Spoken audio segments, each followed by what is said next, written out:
The Clever Cat and His Magical Boots. The Tale of Puss in Boots. Hello, dreamers! Welcome back to Dandelion Daydreams. Today, we're stepping into a tale of wit, charm, and a clever cat with a fantastic pair of boots. That's right, it's the story of Puss in Boots. So, settle in and let's begin this magical adventure. Once upon a time, in a small village, there lived a poor miller who had 3 sons. When the miller passed away, he left his mill to the eldest son, his donkey to the second son, and to the youngest, he left a cat. The youngest son sighed, "What am I supposed to do with a cat?" But little did he know, this was no ordinary cat. The cat stretched, gave a sly grin, and said, "Do not worry, master. Just give me a bag and a pair of boots, and I'll make your fortune." Though skeptical, the young man gave the cat what he asked for. The cat laced up his shiny boots, slung the bag over his shoulder, and set off on a mission. Puss in Boots headed to a nearby field, where he caught a plump rabbit and placed it in his bag. He took the rabbit to the king's castle and presented it to the king and queen, saying, "A gift from my master, the Marquis of Carabas." The king was delighted and accepted the gift graciously. Day after day, Puss brought the king more gifts, partridges, fish, and other treasures, all in the name of the Marquis of Carabas. The king grew very curious about this mysterious marquis. "What a generous nobleman he must be," said the queen. One day, Puss overheard that the king and his daughter, the beautiful princess, were going for a carriage ride by the river.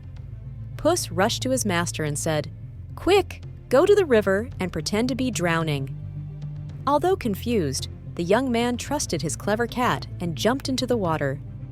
As the king's carriage passed by, Puss ran out shouting, "Help! My master, the Marquis of Carabas, is drowning!" The king immediately stopped the carriage and sent his guards to rescue the young man. Puss explained, "Robbers stole his clothes while he was bathing." The king ordered fine clothes to be brought for the Marquis, and the princess couldn't help but notice how handsome he was.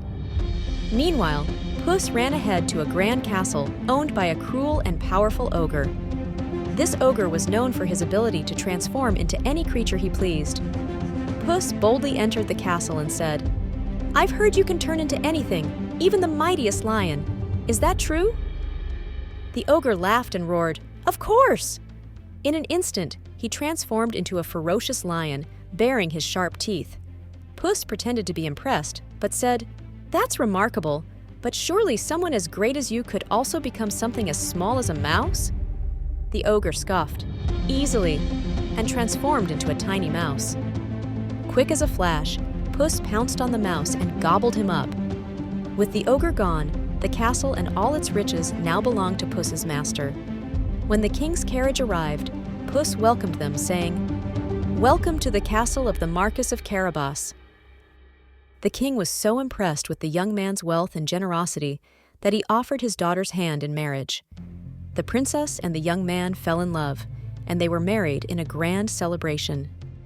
As for Puss, he became a trusted advisor to the Marquis and lived a life of luxury in the castle. From that day on, everyone marveled at the clever cat who wore boots and outwitted everyone he met.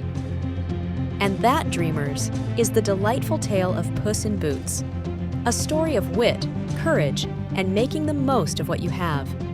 If you enjoyed this tale, don't forget to like, subscribe, and hit the bell icon for more magical adventures from Dandelion Daydreams. Keep dreaming, dreamers, and we'll see you next time for another enchanting story.